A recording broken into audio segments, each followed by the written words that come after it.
नमस्कार, black and white मध्ये आपलं स्वागत. आज आपण बोलणार आहोत ते कापूस उत्पादक शेतकऱ्यांसमोर तयार झालेल्या मोठ्या संकटाबद्दल.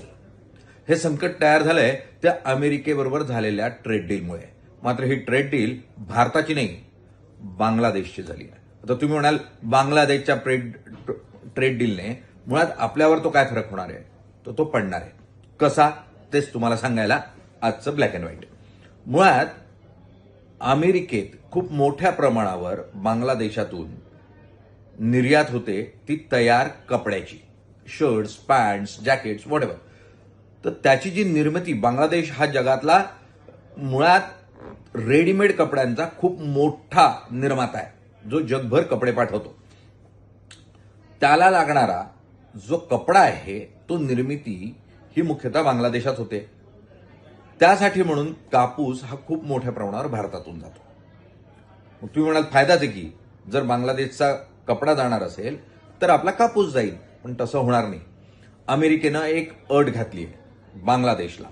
जर बांगलादेशनं अमेरिकेतला कापूस खरेदी केला आणि त्यातून तयार केलेल्या कपड्याला जर त्यांनी अमेरिकी बाजारामध्ये रेडीमेड गारमेंटच्या म्हणजे तयार कपड्यांच्या रूपानं विकलं तर त्याला 0% इतकं टेरिफ असेल.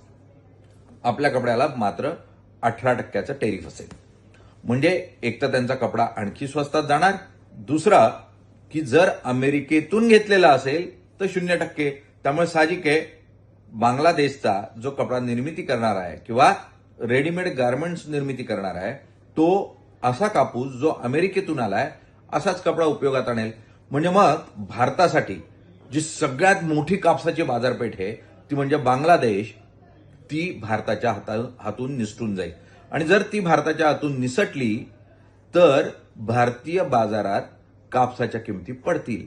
जर बाजारात कापसाच्या किमती पडल्या तर आम्ही शेतकरी म्हणून आमचा कॉटन किंवा कापूस हा कॉटन फेडरेशन किंवा व्यापाऱ्यांकडून नाच्या किमतीमध्ये विकत घेतला जाईल.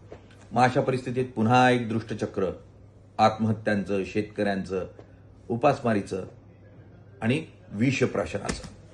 मुळात हे होऊ द्यायचं नसेल तर अमेरिकेबरोबर अशा स्वरूपाची डील ही भारतालाही करावी लागेल. कमीत कमी टेरिफ रेडीमेड कपड्यांद्वारे करावं लागेल. जर ते झालं तरच आपला शेतकरी, कापूस उत्पादक शेतकरी सुरक्षित राहील, अन्यथा त्याला मरण यातना सोसाव्या लागतील. आज ब्लॅक अँड व्हाईट मध्ये इतकंच. उद्या नव्या विषयासह बातमी मागची बातमी आणि थोडं विश्लेषण.